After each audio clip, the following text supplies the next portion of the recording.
Thanks for being here. Subscribe to Cheating Stories Best, so you don't miss new stories. A wife decides to set up a stakeout for her husband, but is it necessary? Today's story with a similar plot. Enjoy the show! Once a cheater, always a cheater is a cliché that I don't view as an axiom, but you'll find plenty of love-struck, weak-minded fools who believe their cheater is different from everyone else. The worst part is that I'm among those doomed to suffer as many disappointments as they will allow before putting an end to it and taking action. You might think I have everything at home, but I'm Janet Monroe, and the cheater in my world is my husband, Luther Monroe. This is the third time I've caught him cheating. I've never been a big baseball fan, but 3 strikes and you're out sounds enticing. Luther is a good man. Well, he's a good person when he's sober. When he drinks too much, he's usually still a good person, but the problem with usually and rarely is that they don't go well with never. There's one more thing about my dear husband. He likes to be dominant in bed. You know, intim, not love. I just don't like it.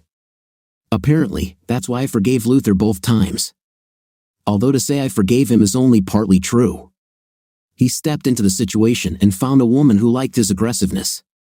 He was truly sorry, and after drinking too much, this woman was so in love with him that he was weak. He promised it wouldn't happen again. I took care of our 1.5-year-old daughter while we were trying to conceive a second child. I put my career on hold for 6 to 8 years because we wanted children. I didn't even think about it at the time, but discovering my husband's infidelity would have left me with a short end of the stick. It may be different for others, but for me, the biggest loss was realizing that my husband saw me as a victim. I think he believes I was too naive. A few cocktails later, the girl waves her ponytail in front of his face, and he just can't resist. Nonsense, he was looking for an opportunity to be a victim and allowed it to happen. I get angry at friends who claim they're 13 pounds heavier. Nonsense. They weigh exactly what they want to weigh. Junk food doesn't ruin your brain, it adds to your 5th place. So, I have a husband who goes places he shouldn't, drinks more than his libido can handle, gives into his impulses, and then tries to make up for it by being sorry. I'll be the one who regrets if I don't prepare myself for what to do the next time he's sorry. I'm not one of his naive girls, but that fool thinks I am. I called my former employer and began negotiating a return to the job I would have had if I hadn't gone on maternity leave. Although they were initially reluctant, we came to an agreement. I'll be finishing my MBA over the next 2 years and working on a few projects via Zoom for a very low salary, a chance for me to prove and improve myself and earn that big job. It took almost 4 months before I could enroll in the executive MBA program at our city state university. Classes were held on Tuesdays and Thursdays each semester for 2 years. I needed to find daycare for our daughter, Sarah. This worried me the most. My husband's infidelity forced me to transfer part of Sarah's formative years into the hands of a stranger. I found a woman with a degree in child psychology who wanted to start a small daycare in her home. She thought she could look after 6 to 8 children and currently had 3. Sarah could be brought mostly on Tuesdays and Thursdays and left whenever it was convenient for me. I could pick her up any time before 6 p.m. It seemed like the perfect solution. A little over a year later, as I now call him, my husband cheated again. I had a year left before I graduated, returned to work full-time, and left him. This time, there were no confessions, no false grief, just the smell of her on him. I decided not to admit the betrayal at that moment. A couple of weeks later, I unexpectedly strengthened my warning against further infidelity. He thought he was being clever, but I could see there was a light in his eyes with no one home. It was an ordinary morning when Luther said, "Listen, I'll be home a little late tonight. I have a business dinner." Business dinners on Wednesdays had become the norm for him. He had to stay home with Sarah on Tuesday and Thursday evenings because I was taking 2 extra classes in the evening MBA program. All the students except me worked during the day. "What time will you be home?" I asked. I was sure he had nothing to do except monkey business, but it would still be a few months before I could walk away with everything I wanted. "It shouldn't be too late, around 9 or 10.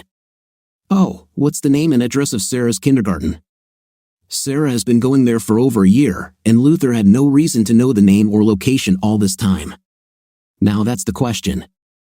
I wondered why I swallowed my question, smiled, and said, "Barnett, 134 to 29 145th Street. It should be in the handbook for cheaters to assume that your spouse only has one oar in the water, when in reality, cheaters are usually as sharp as marbles. Okay, thanks, I thought. I should have known that he walked out of the kitchen and into the bedroom.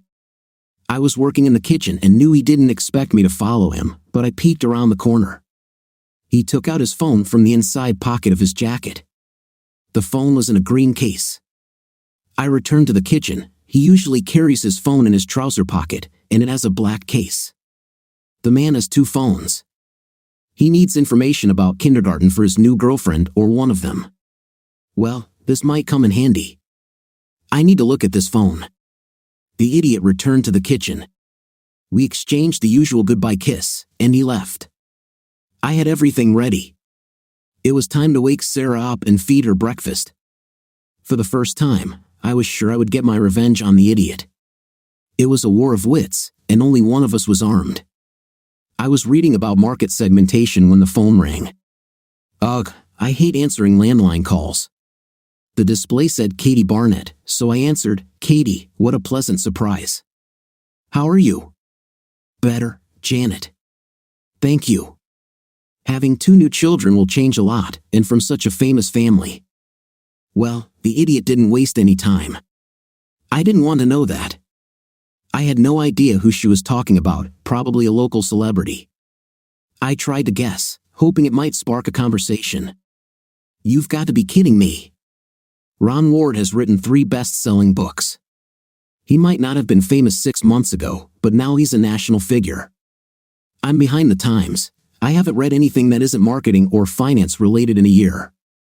The truth is, my husband works with his wife. Neither of us knew who she was married to.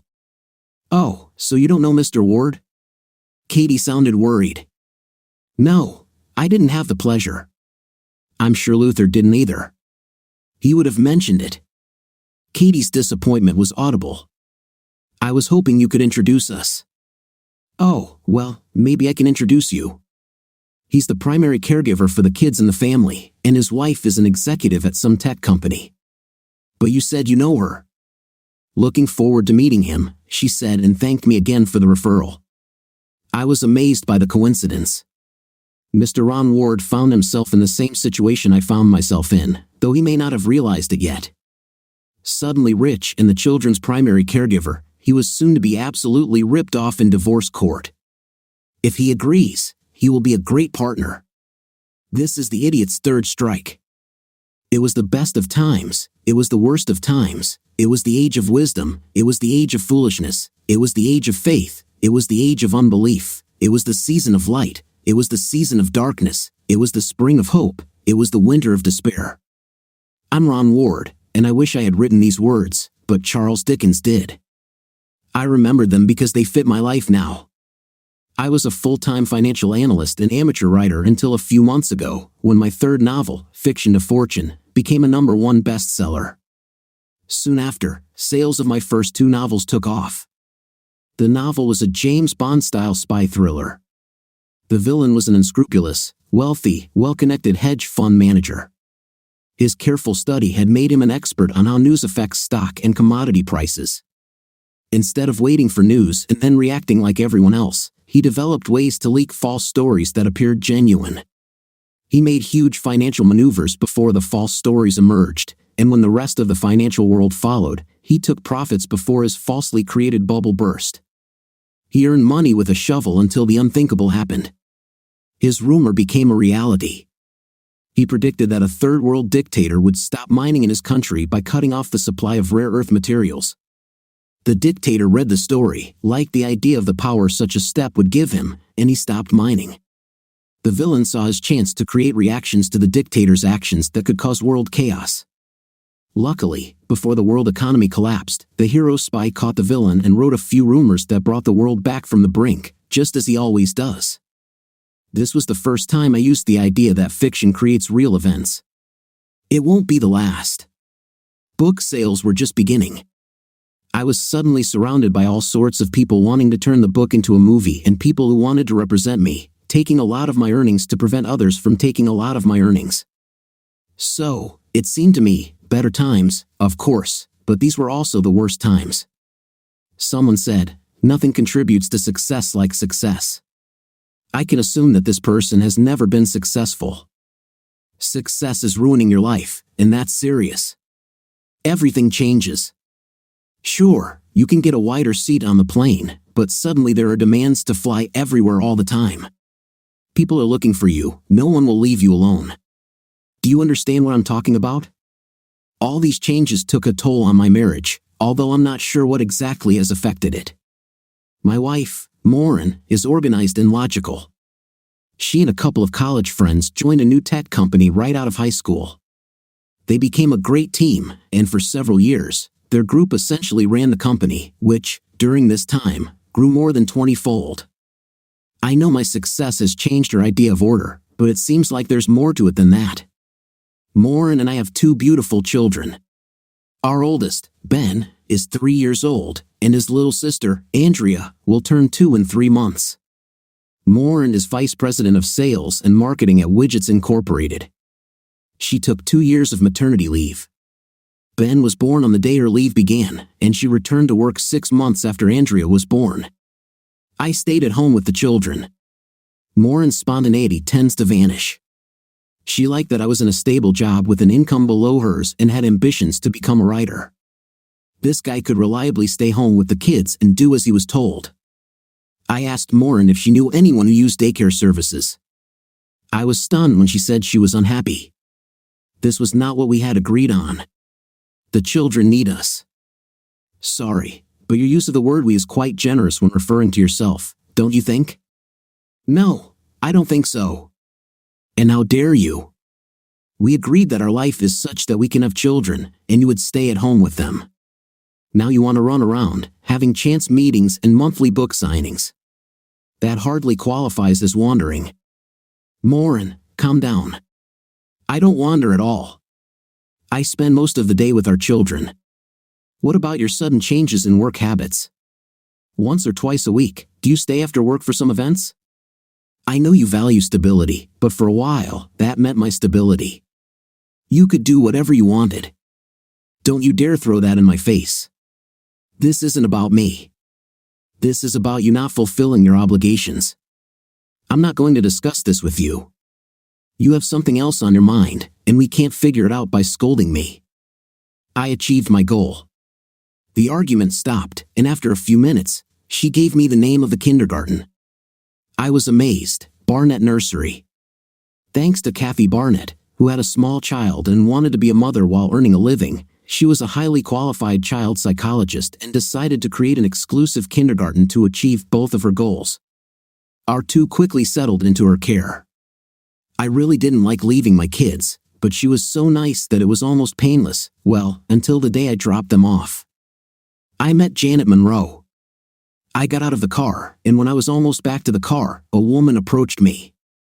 Ron Ward, it's so cool. Fans recognized me. Yes, it's me. Thank you for reading my books. Oh, sorry, I'm not finished yet. But my name is Janet Monroe. I think we need to talk. Damn, this is awkward. Nothing is more confusing than assuming that people approaching you are fans. Forgive my embarrassment. May I ask what you want to talk about? She looked at her feet. Actually, she looked down because her bust had prevented her from seeing her legs since elementary school. I think I'd like us to talk privately and get to know each other a little. But come to think of it, if I were you, I'd want to know why some stranger wants to talk to me. There's no easy way to say it. My husband and your wife are having an affair. I sighed. That's it? She looked confused. Excuse me? What do you mean?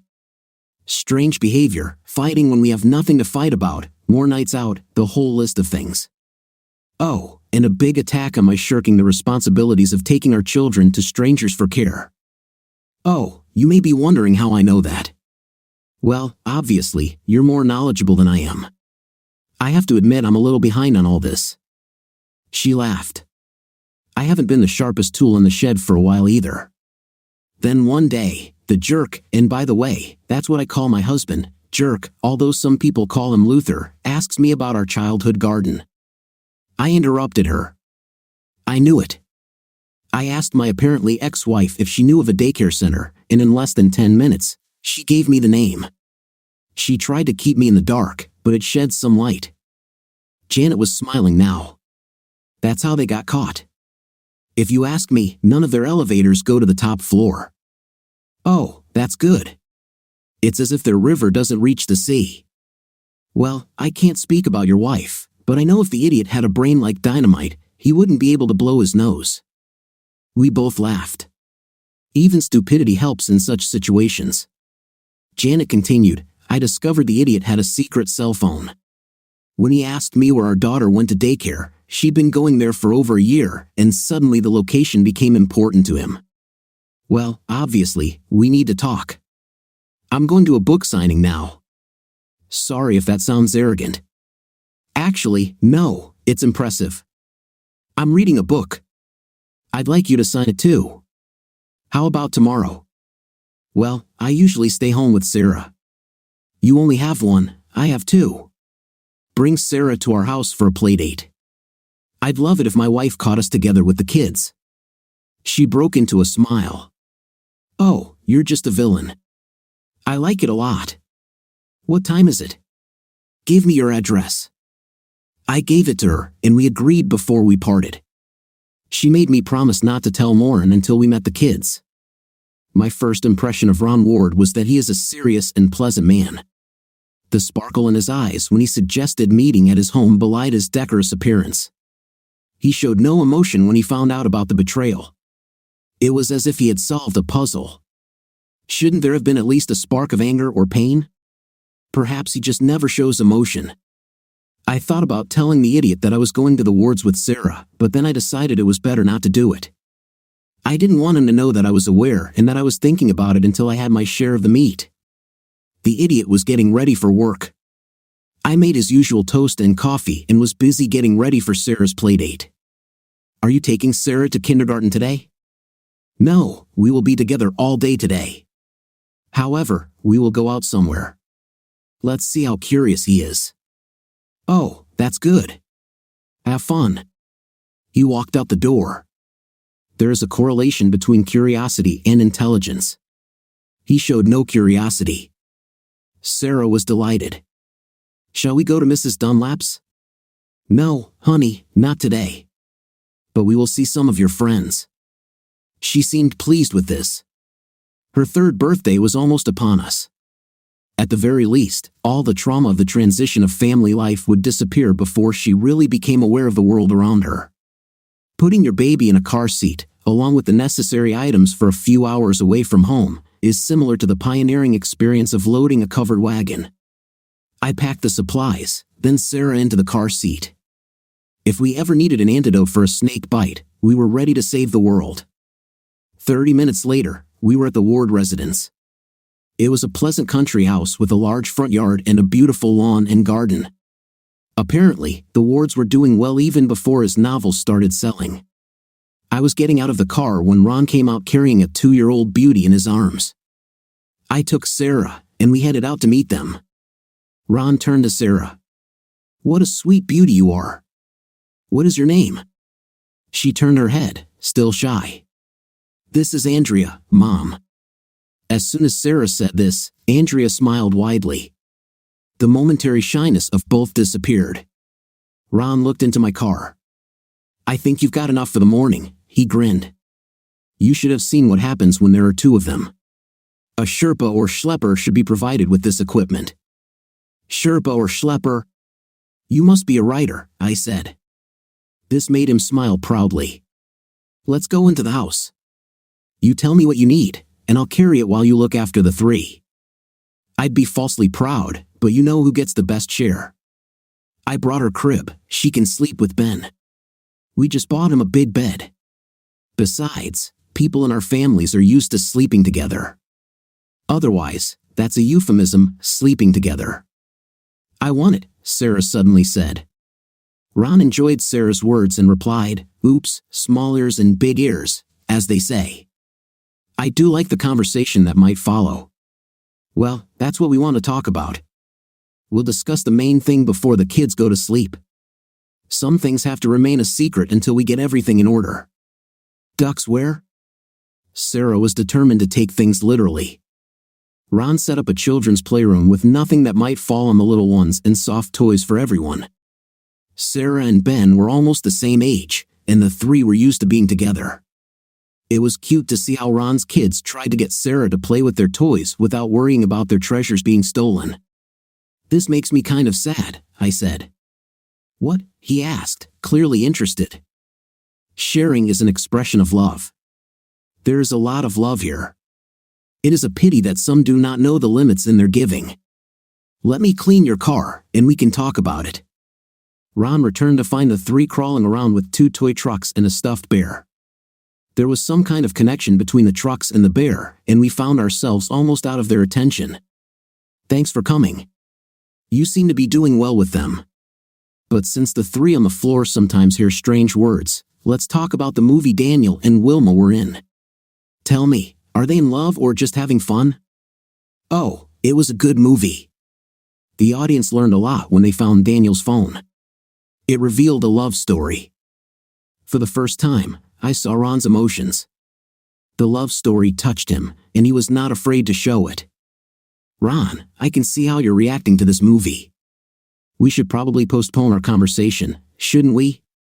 "Yes, but if you can tell me everything and don't mind how it affects me, I can wait for that part of our conversation." I shrugged. Like most love stories, they talk about marriage, but she has 2 goldfish and wants full rights to them. There is a man courting them now, and she is afraid that he will not want to let them go. "She's right about that," he growled. "What's wrong, Dad?" came the voice of little Andrea. "Dad's just being stupid." "Sorry, I got too loud. We're talking about a movie for adults. There's a bad man in it." As his voice became calmer, his daughter became less interested in what he was saying and returned to playing before he finished his sentence. "So he didn't finish either. Well, that tells me that it's not so much the words that matter but the emotions." He laughed and playfully added, "I'm going to strangle this." The children did not react. What made it such a good movie was that whoever was telling the story was the planner. Her plan involved revenge on the happy couple. I started giggling. Towards the end of it, I looked at Ron and said, "The funny voices in this story put me in a certain mood." His eyes lit up. It would be fascinating to try to write about how to say one thing and mean another. The light in his eyes went out. He became serious and said lightly, "But we are here to talk about films. I don't think her plan will work out, though." "And why is that?" "Well, her lover has a fish too, and he doesn't mind keeping his own fish, claiming he'll be happy to get 2 new ones. But tell me, do you know anyone who's willing to give up his goldfish but is happy to get new ones?"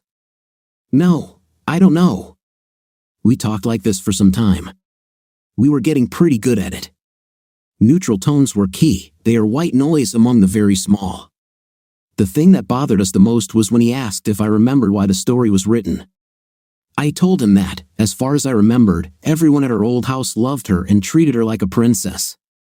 I shouldn't have used the word princess in front of 2 little girls who both wanted to know about this princess.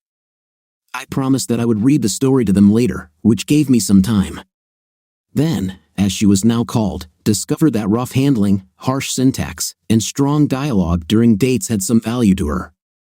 My description made Ron laugh out loud.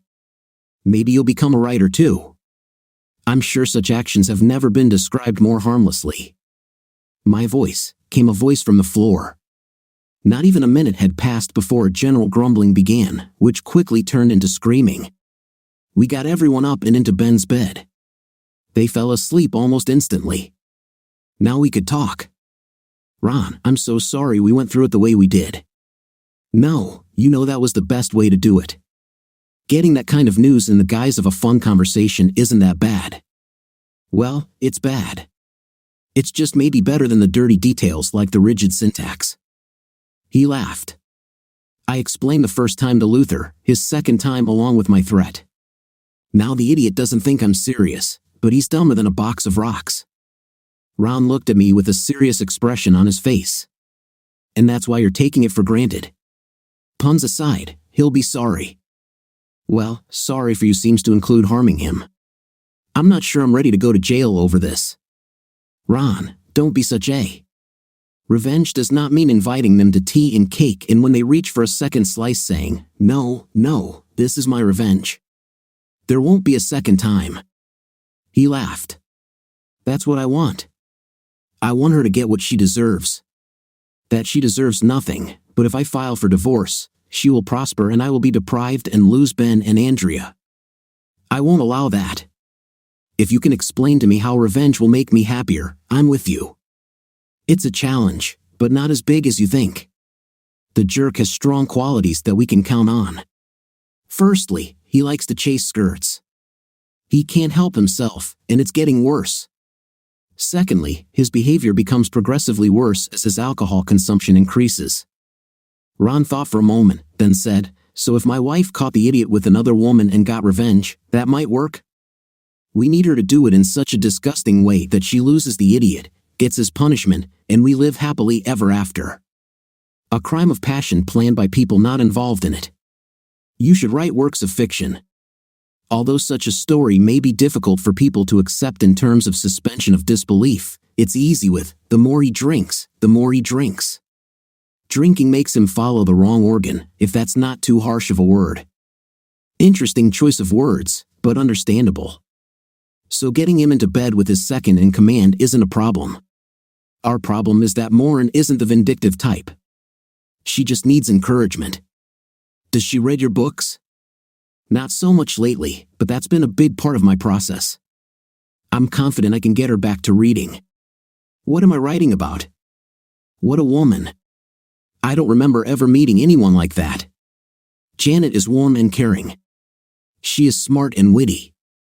We found a common language. We are closer than one might expect when we share cheating spouses. Our connection is who we are. We are similar souls. Strange. Why am I thinking about her? She suggested a way to get back at our cheating spouses. It's cold, but my thoughts about her are, on the contrary, warm. Why did Morin cheat? My connection with Morin is practical. We became lovers because we were right for each other. We were comfortable, compatible, boring. I never thought about it like that. I loved that we were so predictable. We met and realized we wanted the same thing. We were both smart and ambitious. The more we learned about each other, the more obvious it became that we should get married. Can Janet and I really be so cunning as to allow cheaters to self-destruct? Are we that wise? Or better yet, are they that stupid? Janet knows Luther. She says he has two predictable qualities, and Morin is predictable too. Can we harness this predictability? Janet and I would never be predictable in that way. Janet called herself a planner. I would call her an innovator. Morin ties the tasks together, it's a plan for her. She went on maternity leave, gave birth to her son, got pregnant as soon as possible, and once her daughter could go without her milk for 9 hours, Morin returned to work. One task after another. She never became a mother, she simply gave birth to 2 children. I stopped my thoughts as they jumped from one thing to another. That's what I do when I create. I write down my thoughts and sort them later. What is it about this that makes me jump from one thought to another? Just a few hours spent with Janet gave me an idea of what happiness looks like. She wanted revenge, but our meeting was not about revenge. She knew she was bringing me the worst news I could receive. She was more concerned about how this news would affect me than the possibility of recruiting me as an accomplice.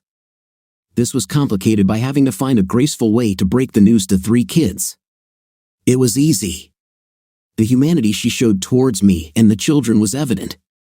Janet had a goal, more than a goal, it was her holy grail.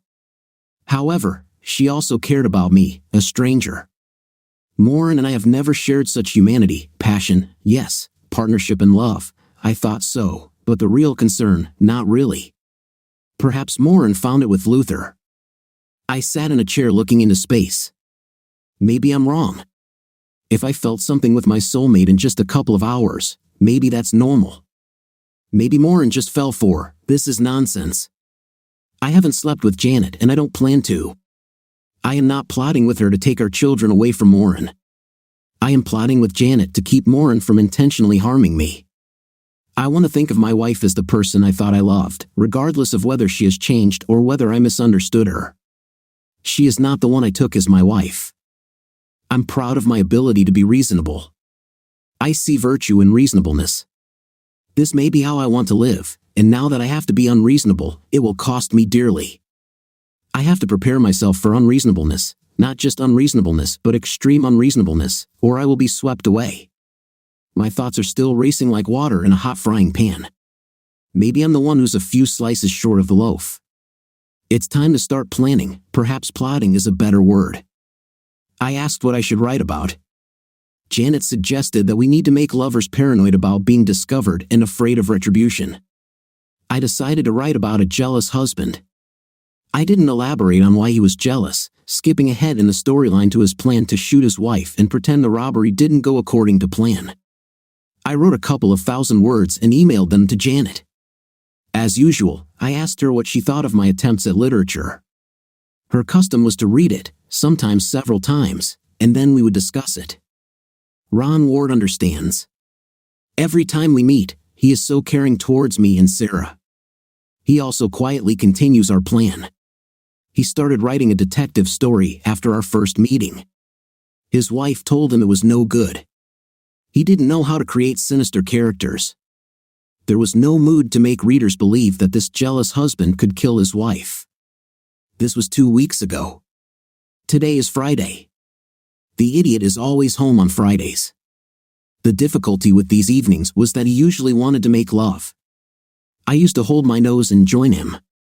Tonight, he fried steaks, potatoes, and corn on the cob. We drank 2 bottles of Silver Oak Cabernet Sauvignon. This is an exceptional wine, but I knew he wanted to win me over for something. We were finishing our last sips of wine when he looked at me and said, "I think I'll buy a gun." I almost choked on my wine. You're a romantic devil, you know how to set the mood. No, I'm serious. It's a dangerous world. We need to protect ourselves.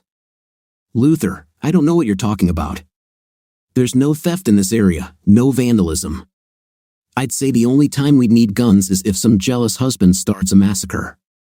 I'm not worried about that. He turned pale and cleared his throat.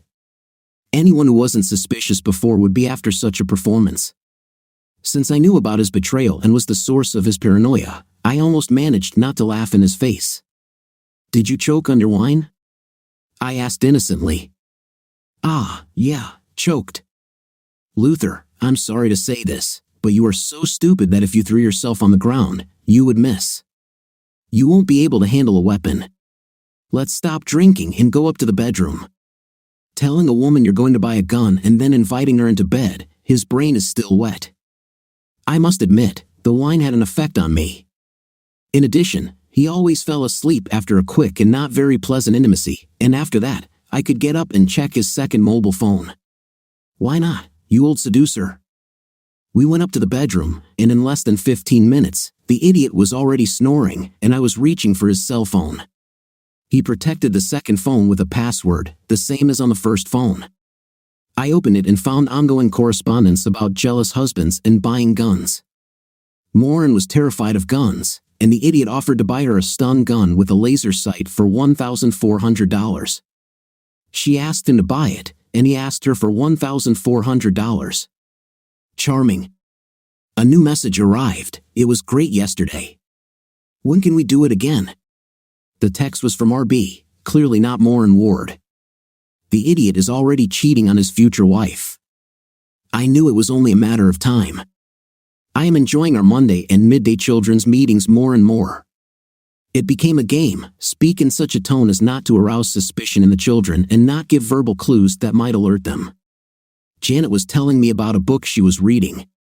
The thing is boring. She was trying a new approach, saying the opposite. Joy everywhere. A man named Silly decided to weaponize his bedside table and encouraged his light-footed friend to do the same. Is it true? I answered monotonously, speaking backwards. Did he mean the gun? I looked down, and the little girls were unhappy with Ben, who just doesn't know how to play with dolls properly. There's no sign that they're listening to us. Ben, Why don't you take that little car you love so much and let the girls have some fun with the dolls? Ben accepted this with mixed feelings. He knew he actually preferred the typewriter, but teasing his sister and her friend was better. However, looking at me, he decided that he was tired of teasing and headed to the typewriter. Yeah, a gun is like a flea in a carpet. She doesn't want anything to do with it, though. He's going to buy her a stun gun. Well, with your money, I said, trying to sound disappointed. How fun it is to learn to say one thing and mean another. But you haven't heard the best part yet. Stupid A is not alone, he has 2 new horizontal opponents now. He cheats both in the game he is playing and in the next one he is planning. It's bad to lie, Mom. You're absolutely right. You would never cheat, would you? No, I'm a good girl. Sarah looked pleased and went back to playing. The fact that she knows this word shows what kind of house she comes from. Janet said it as a fact, but her eyes showed that she felt it and it hurt her. I spoke in a neutral tone. I was close to despair.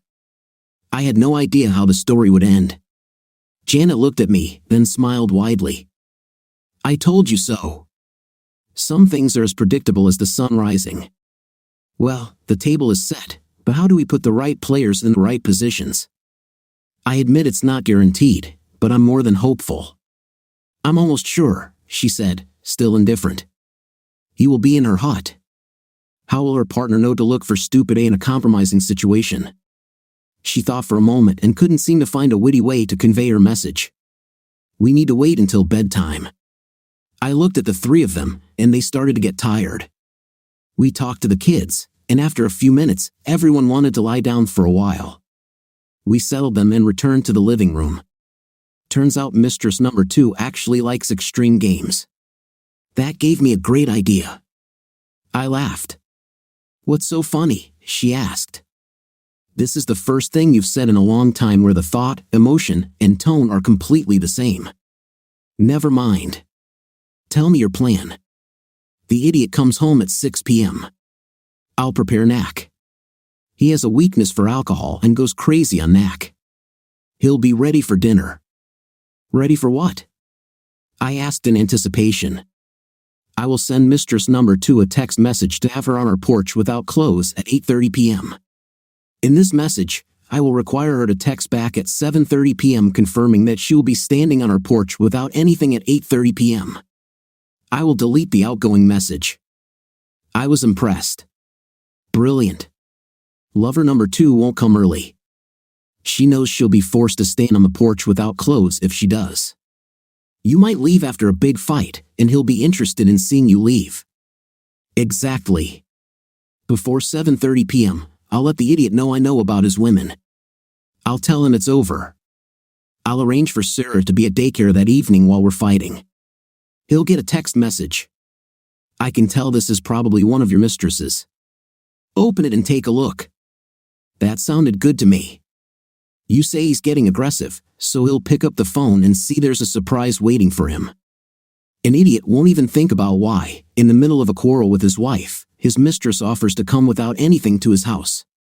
A sober idiot might think about it, but being drunk, he will simply wait impatiently for me to leave. When he's drunk on cognac, it's like he's fallen from the tree of stupidity and hit every branch on the way down. I'll be collected and leave by 8:15 p.m. or 8:30 p.m. if I'm lucky. I might take his mobile phone with me. What if she doesn't answer the message? I'll improvise, but I bet she'll answer. So, you leave, and a few minutes later, there is a knock on his door. What if the idiot opens the door and Mistress Number 2 says she came on orders? I thought about it. He will be drunk, and she will be without clothes. It doesn't matter what she says. Have you heard that a traitor has no conscience?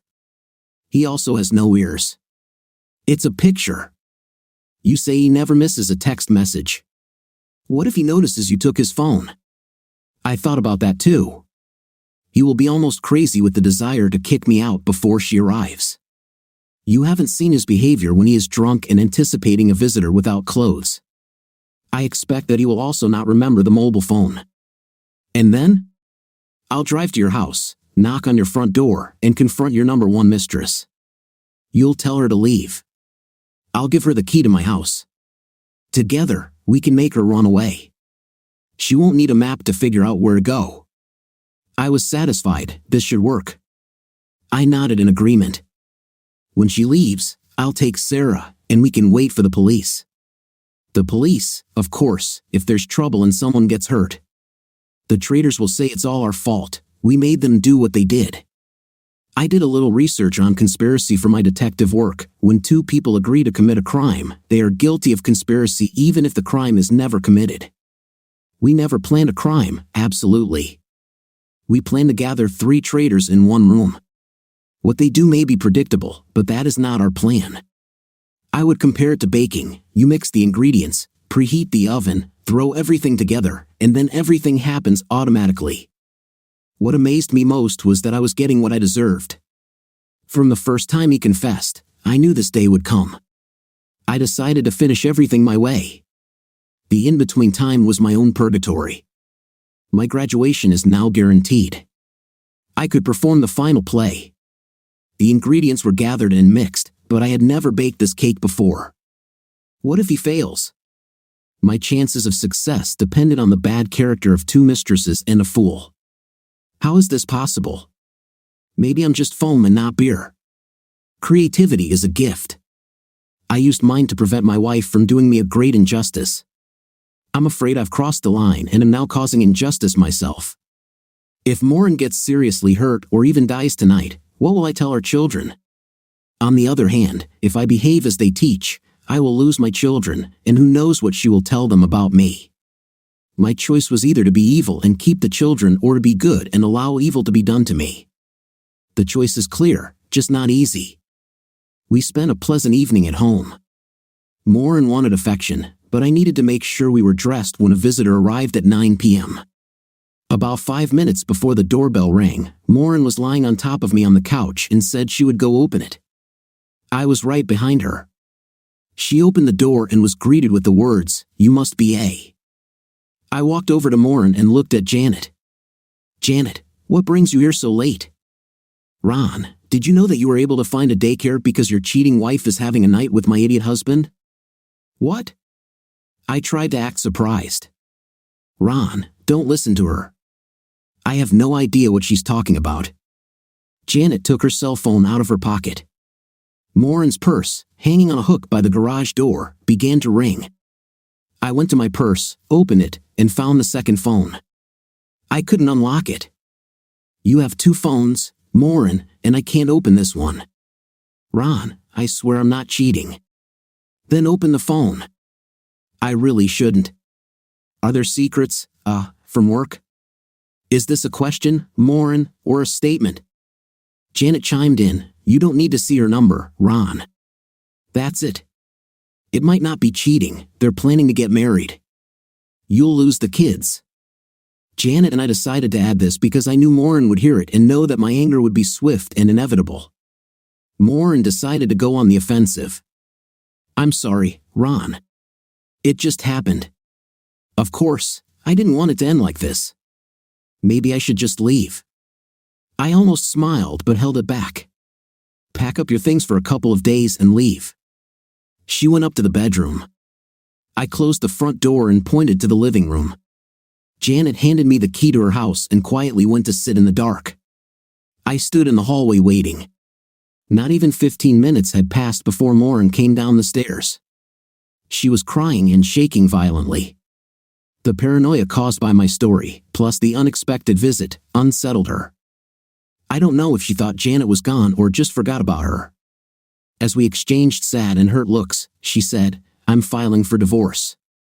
I want custody of the children." I lowered her hand to chest level, turned her palm up, and put the key in it. "This is the key to your lover's house. Don't let the door hit you on the way out." "Did you hear what I said?" She became persistent. "It's better you heard what I said. Get out." "Can I have my phone?" "No, sue me. Get out." Surprisingly, she turned around, grabbed her overnight bag and purse, and left. I was relieved that I still had her phone number. I noticed that she took her taser with her. I heard the garage door go up, saw her car pull out, and she drove away. I closed the garage door and turned on the living room light. What's new? Janet asked with a slight smile. I have nothing new. What about you? Oh, everything is the same. I burst out laughing. Damn, good plan so far. We'll see what happens next. Go get Sarah, she said, and she did just that. I picked up Sarah and brought her back. We set up the guest bedroom so that I could sleep on a king-sized bed with Sarah surrounded by large pillows. It wasn't ideal, but good for a couple of days. I was settling into our new room when the doorbell rang. I looked at the clock on the bedside table, 12:30 a.m. I was wearing woolen pajamas and a light robe. I walked downstairs to meet Ron and two presumably police detectives in the hallway. Ron checked their IDs. Janet, this is Detectives Collins and Gray. Detectives, this is Janet Monroe. Janet Monroe? Are you related to Luther Monroe? Married to him, but not for long. Why do you ask? Mr. Monroe was taken to the hospital. He was shot and hit with a taser. Idiot. That's what he needs. My voice was calm. This is your husband, Mrs. Monroe. Are you wondering what condition he's in? I know his condition. He's a cheating man who deserves it for all his actions. The detectives looked at each other, then wrote something down. The silence was awkward and deliberately disorienting. I looked at Ron, who was sitting with his hands crossed in his lap, looking surprised. The detectives bowed their heads, and Ron winked at me. Detective Gray, who was interrogating me, continued to look down, while Detective Collins began talking to Ron. You don't seem too worried. About what? Ron replied dryly. About your wife. Obviously, she doesn't worry about me, so why should I worry about her? You weren't told anything about her. You showed no concern, no interest. It's just speculation, but I think it's because I'm not curious or concerned either. What if I told you she's probably handcuffed to a hospital bed because of that? Ron straightened up to his full height. Look, what do you want from me? You come here flashing your badges and say you have questions. You don't say you came to tell me about my wife's injuries and arrest. Now you want to know why I'm not concerned? Well, now you have me worried about you too. You are behaving inappropriately. The detective took this outburst of emotion as if it were nothing. What if I told you that your wife says it's all your fault? Gotcha, Ron said and laughed. It was more of a joke. So you admit it? Asked the detective. Admit what? That you are the cause of the chaos that happened at Mrs. Monroe's house this evening. I've never been to Mrs. Monroe's house. I've never met Mr. Ward. I don't know why my wife is handcuffed to a hospital bed. How the hell is this my fault, if you'll pardon my language? Your wife says you forced her to do it. Oh yeah, my mind controls the beam. I forgot about that. Mr. Ward, this is a serious matter. This is a criminal investigation. I advise you to take this more seriously. The detective wagged his finger in Ron's face. I have a better idea. If you have a serious investigation, take it seriously and talk to the people involved. Ron shook his finger at the detective. We can arrest you, Mr. Ward. I can sue the city and you personally, detective. They sat looking at each other. Detective Gray broke the silence. I think we started on the wrong foot. Let me ask this. Did you send your wife to Monroe's house knowing that Mr. Monroe would be there with another mistress? Of course, Ron and I said at the same time. And you don't see a problem with that? I answered first. Look, we knew about their affair. My husband told his mistress that they would get married. I thought it would be good if the cheater, pointing to Ron, was married to find out what she was in for.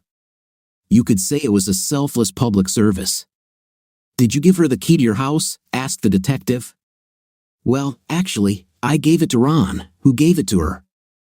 Why did you do this? I don't need it anymore. She's going to marry that traitor. She might as well have it. You knew she would use it tonight and find Mr. Ward with his mistress? The detective leaned forward as if ready to prove his point. No, I sincerely hoped so. Look, I don't know what he or she told you, but it's simple. We hope they would face their bad deeds. They deserve it. If they chose violence, they chose violence. Mrs. Ward says she bought the taser because of you, the detective said to Ron. She bought it because Mr. Monroe wanted her to buy a gun, and she hates guns, Ron said. How do you know this? It's on his phone, I said, holding up the phone. We'll need this, it's proof. I've already copied everything to the cloud, Ron said. Your wife tells us that you were writing a story about a man who is an author and plans to kill his wife. Well, I am actually writing such a story. I'm the author. She also says she heard you buying a gun. Who are you really? She must have heard me dictating into my computer. Here's the thing, you're an author writing about another author planning to kill his wife. Your wife is paranoid and buys a gun. You send her to her future husband, and she shoots him. Ron laughed. I hope you're writing this down. You want me to feel bad because my wife, a cheater, feels guilty about being a cheater? Because of her guilt or paranoia, she hurts her lover? What do you think, is it my fault? The detectives seemed reluctant to answer this rhetorical question. May I ask why you are here, Mrs. Monroe? One of the detectives asked. I plan to live here temporarily until we go through 2 divorces. So you and Mr. Ward are close too? Ron smiled. And I replied, well, we're friends, bound by spouses whose vows didn't mean anything. But for now, that's all we have. I think we're both hoping that this could become something more, but time will tell. Couldn't have said it better, Ron responded. He turned and looked at me, and for the first time, I saw in his eyes more than just the father of my daughter's friends. Several more questions were asked, but in the end, none of the officers could determine what crime we were planning. I advised the fool not to buy a weapon. I even had a recording of this conversation. I also had a recording of our last argument. I think the fool's lies helped us get rid of them. We didn't think much about it, we didn't have a plan.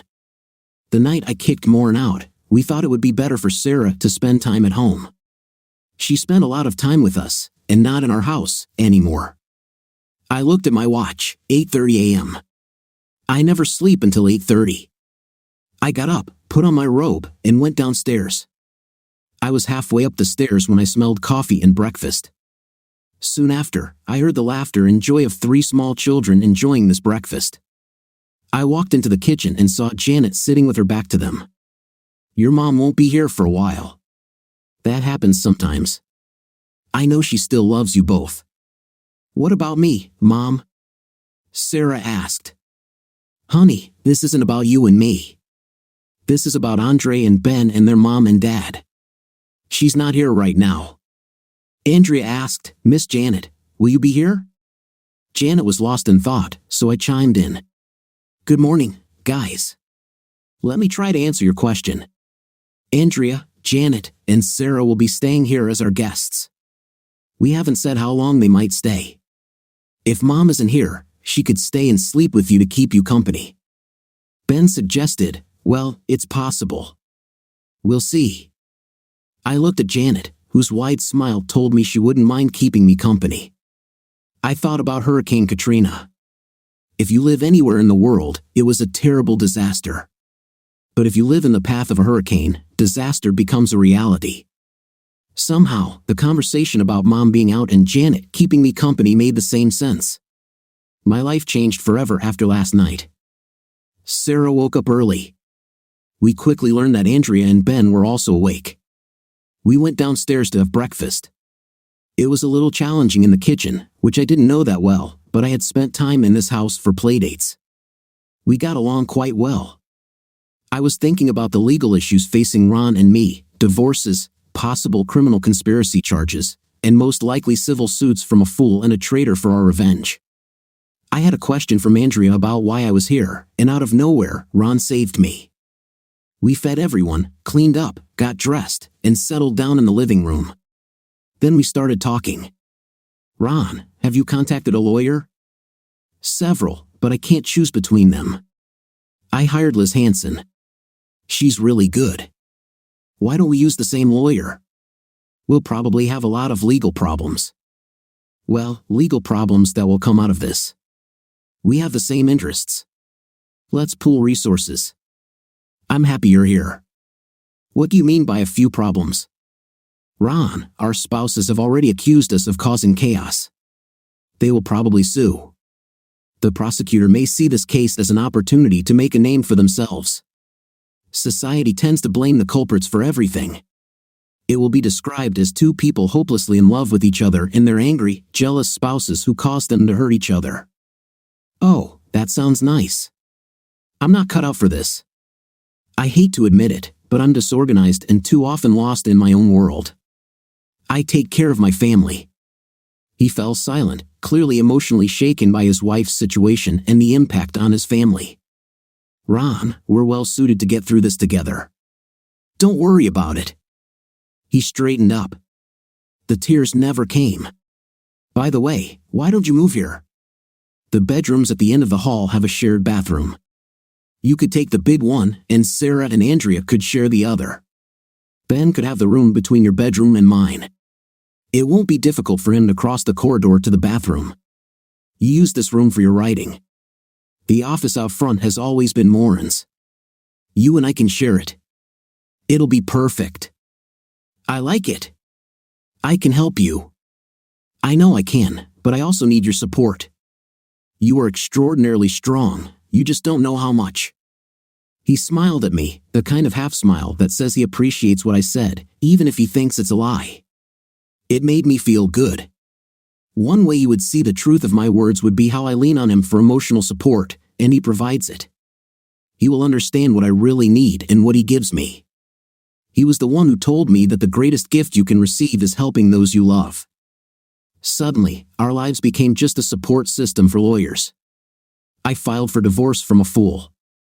Ron filed for divorce from Mistress #1, who was arrested for assault with intent to cause grievous bodily harm. Mistress #2 sued Mistress #1 due to her injuries and mental anguish. The fool filed against Mistress #1 because of his injuries. The fool and Mistress #2 filed several lawsuits against each other, but they were all eventually withdrawn. By the end of the day, we were doing what families do. What a day! I walked through the door exhausted.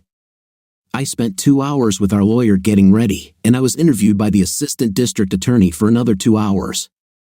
I hate to say it, but it's better for you than for me. How did it go? Ron smiled as he said this and handed me a large glass of vodka, tonic, and lime. Most of my arguments were with Liz. She wanted me to keep quiet about the evidence on the phones. Our defense was that the two people trying to get three people together doesn't constitute a conspiracy. The assistant prosecutor must have agreed. I think it's behind us. We've made a lot of progress, too. I kept an eye on them. They were confused sometimes. The older two wanted to be together, other times, the two girls wanted to be together. Never brother and sister. They finally had a fight, and I had the opportunity to sit with the three of them and talk about love, not about quarrels and struggles. No, their problem is that the three of them are not very comfortable together, and they are in the worst possible combination. They just need to learn that when they love, sometimes they will suffer, and they need to learn to express it without fighting. All legal red tape was forgotten. I know he does this on purpose. Relationships are important, family is important. The world does not control us in our home, but this is not our home. We are not family. Mistress #1 was eventually convicted of assault, and due to the injuries inflicted on the fool, she received 3 years in prison. Her behavior also ruined any chance she had of custody. Months of legal proceedings left her depressed. She did not want to see or be seen. The fool was wounded in the left leg. He, too, was a bitter and broken man. The trial between him and Mistress #1 was epic. He managed to convince the jury that she had wronged him, but in the end, they had no real sympathy for him. He was only awarded $100,000. It turns out that in my divorce agreement, I was able to convince the court that the fool had used too many of our joint assets in lawsuits, all of which were a direct result of his actions. Every cent he had left, including $100,000 from Mistress #1, was awarded to me. The exchange of this money was the most pleasant of all. Ron wrote a check to his ex-wife, she wrote a check to the fool, and the fool wrote me a check. It was also a strange time. Ron is an incredible person. He cares about people first. Oh, sure, You could say that everyone does it, but that's not true. I first noticed this in his attitude towards children. Ben and Sarah were born just 3 months apart. Sarah and Andrea were girls, while Ben and Andrea were brother and sister. In other words, there were 3 couples, each excluding a different child. When I see children arguing, I find out what they are arguing about and fix it. Ron sees what they need and helps them get closer to each other. I was worried that Ron was building us into a family, even though the adults were not in a loving relationship, but I hoped it would come. I couldn't understand why someone who was so sensitive to everyone else couldn't see the signals I was giving him. However, his heart had just been broken, and he relied on me for the strategies of these lawsuits. There is little emotion in legal matters, and this does not help you win your case. I started this with the best of times and the worst of times. This past year has been at least both. Janet and I never intended to be more than accomplices, in a non-legal sense, of course, but circumstances changed all that. The 2 stay-at-home parents ended up living together. It was crazy for a while. Morin and Luther turned on each other. The prosecutor was behind us. The couple tried to portray themselves as victims and filed a lawsuit against us. I couldn't handle it. Janet did it. Janet and I were there to support each other, and when things looked bleak, we had 3 young people who absolutely depended on us for help. Helping others is better than any other therapeutic process. My emotions controlled me. I lost my wife, gained a child, and found a new partner. I just couldn't see us as a couple, we were more like partners. The world was against us, and we united to oppose everyone. It was a time filled with emotions, and I think the times consumed me. We went through all the divorces and civil trials, and all that was left was Morin's criminal trial. Morin was in trouble and had no one to turn to. At that time, I realized that my love for her had died. I knew what she needed, and I didn't want to provide it. I can feel more empathy for a stranger on the street than for Morin. Her situation must have upset me along with losing everything. She was lost in self-pity. I only had one thought: there must be a special bond between children and their mother. Although Morin was a good mother on the surface, both children quickly bonded with Janet. They immediately felt a more loving connection with her. But I knew my children needed a connection with their mother. I recorded a message for her from Andrea and made sure it was delivered while she awaited her criminal trial. She lived in a small apartment and still worked. I was sure she would lose her job if she was convicted, but they were kind enough to maintain her source of income.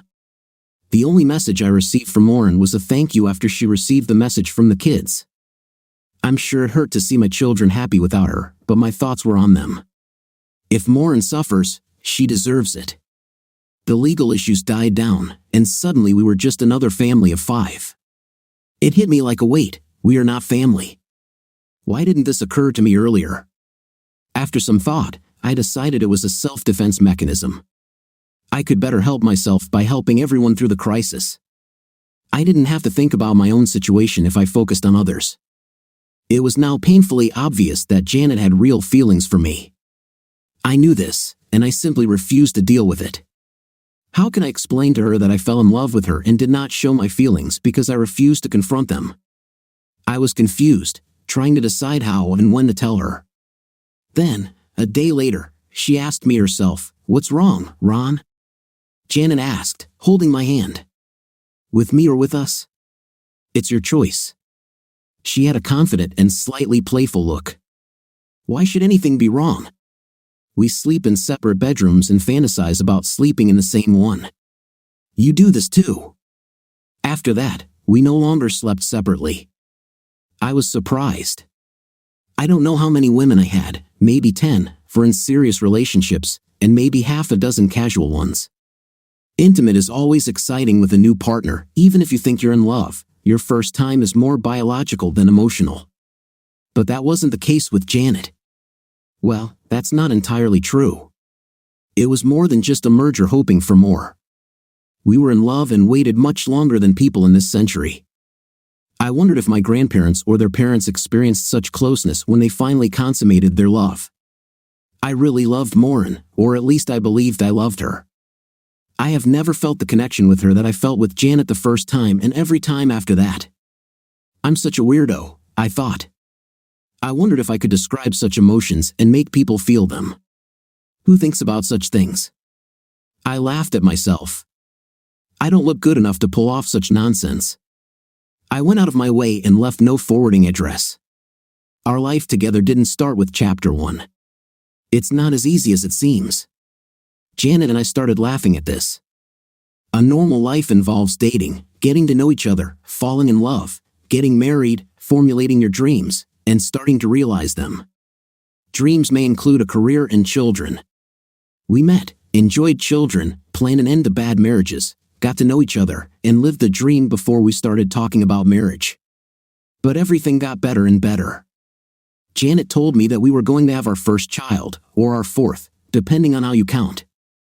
I've never been happier. We settled in, and life was good. Moran got out of prison and just walked away.